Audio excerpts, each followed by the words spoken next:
Good morning, everyone.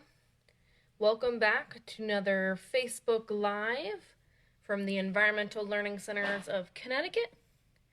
And today's topic is on one of Connecticut's species, the wood frog.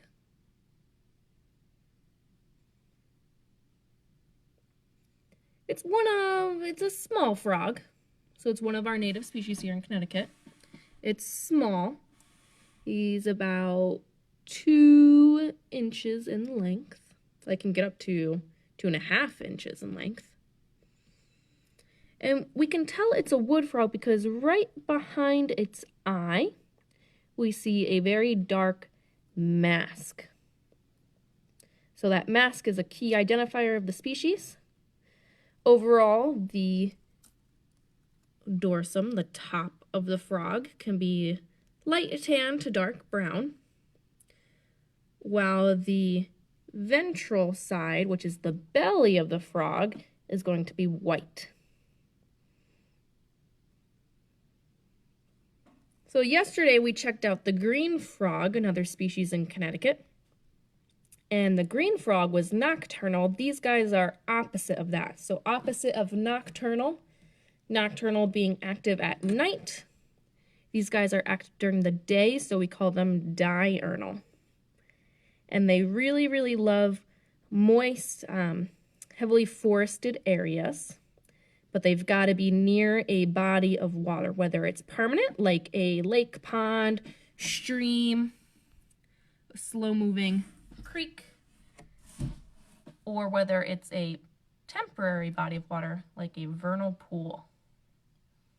And they're going to need that water to retain their moisture, but also come springtime, which we're in now, for their egg deposits.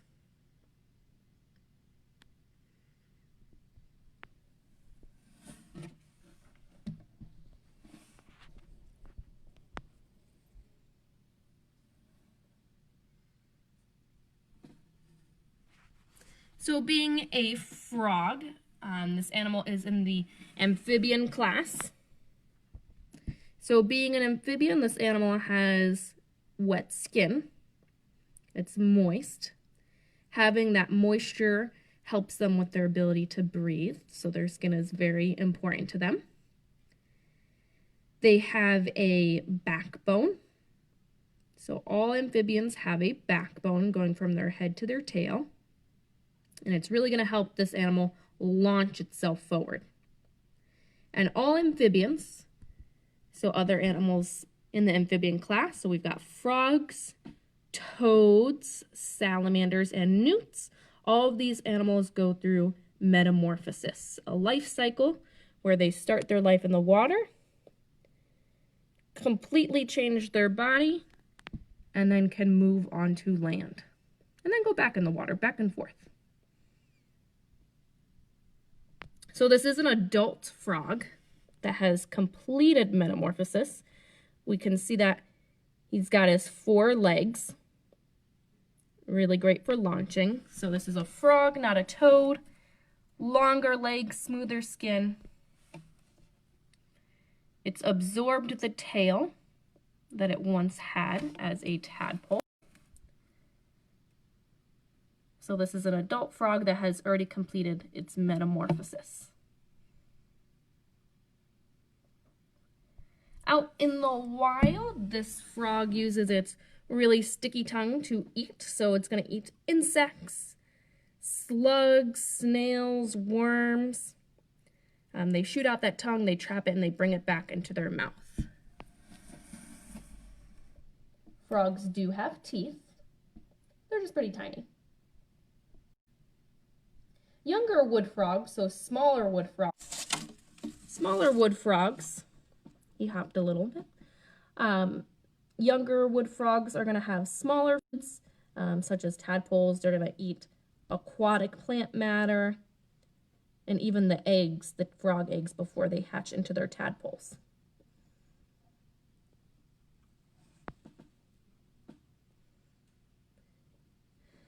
So just as they are predators, coming after their prey. They have to worry about other animals coming after them.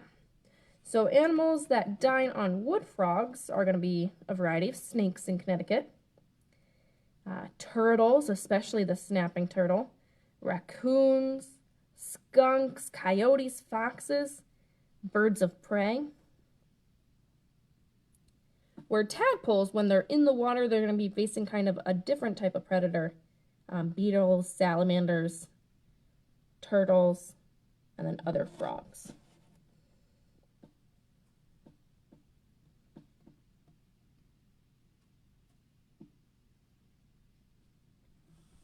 Now, wood frogs are very unique because come winter time, these animals don't really concern themselves about going beneath the frost line. They don't really concern themselves with burrowing and getting away from the cold. Because these wood frogs produce a natural antifreeze, so they can survive very cold temperatures.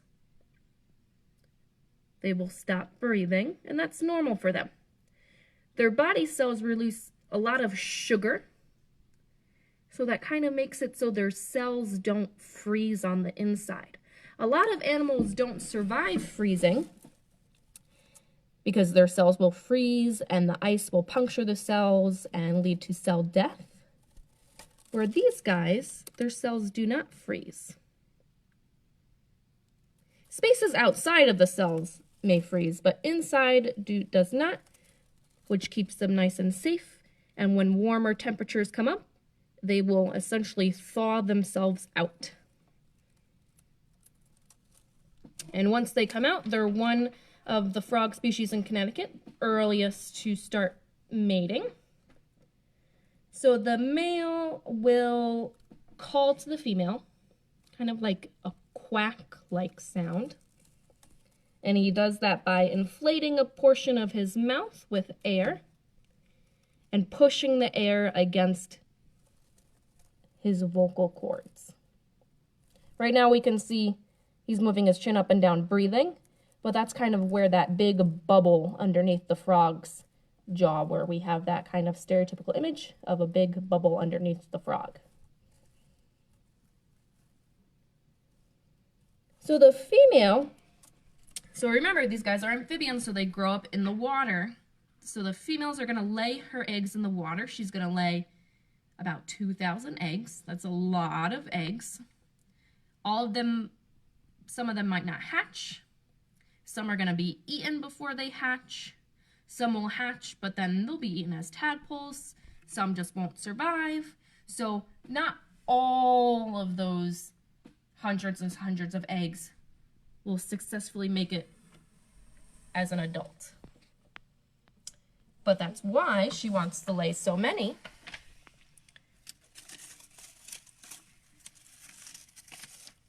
So we have those few left over that will survive.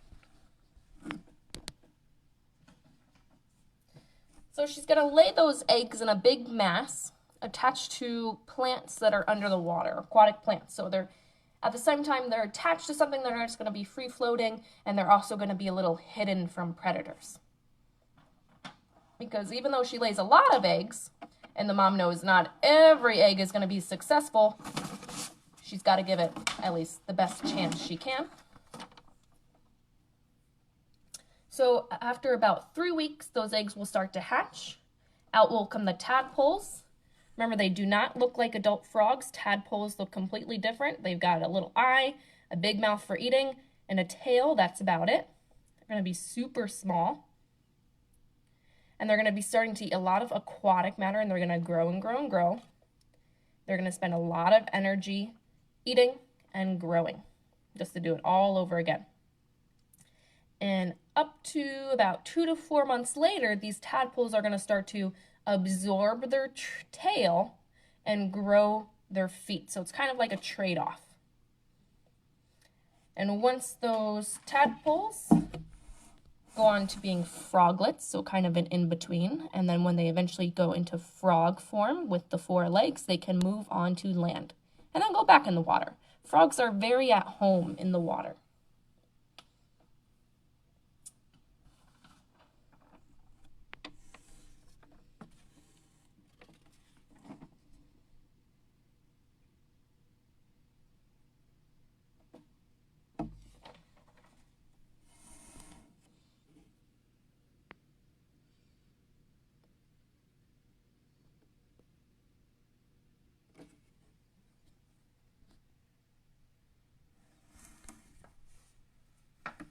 This is a species that their population is relatively stable in Connecticut,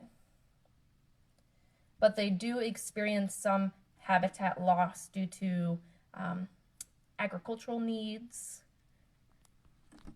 and construction.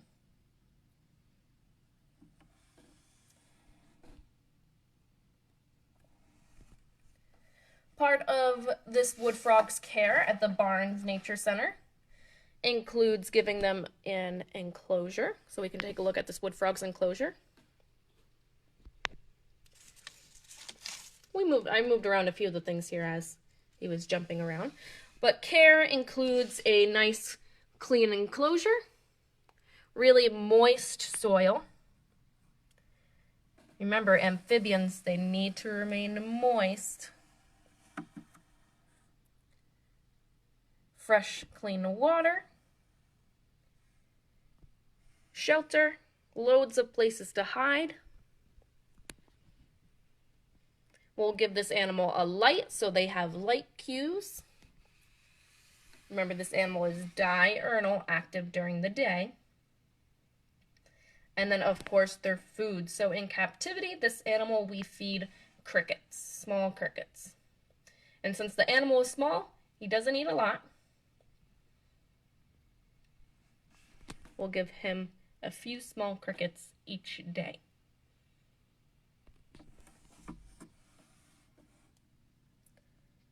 Remember, out in the wild, they're eating other insects, snails, slugs, and small worms, ants, small spiders.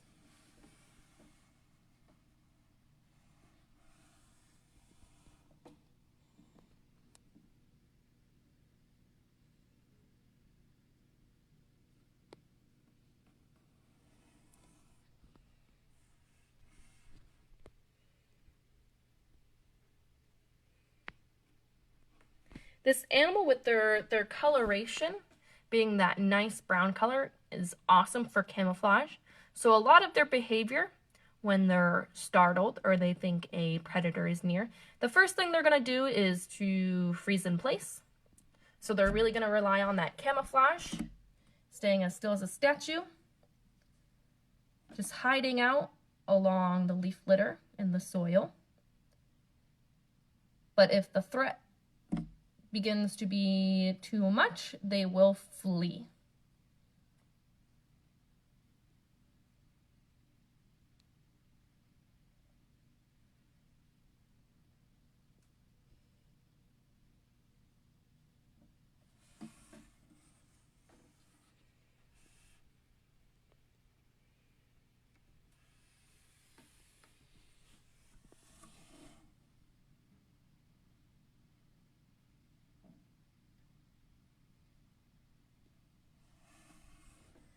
That is a little bit about one of our species, just one of our amphibians from our reptile and amphibian room at the Barnes Nature Center.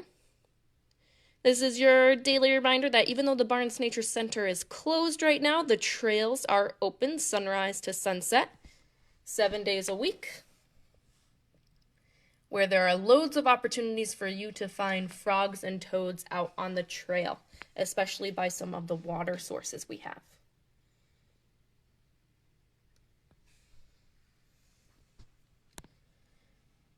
So I wanted to thank you for virtually stopping in today to learn a little bit about our wood frog.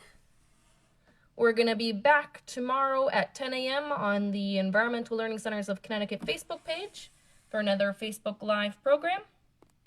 And as always, if you have an environmental topic that you are interested in learning about, you can always comment on this video or message our Facebook page and we'll be sure to cover it for you.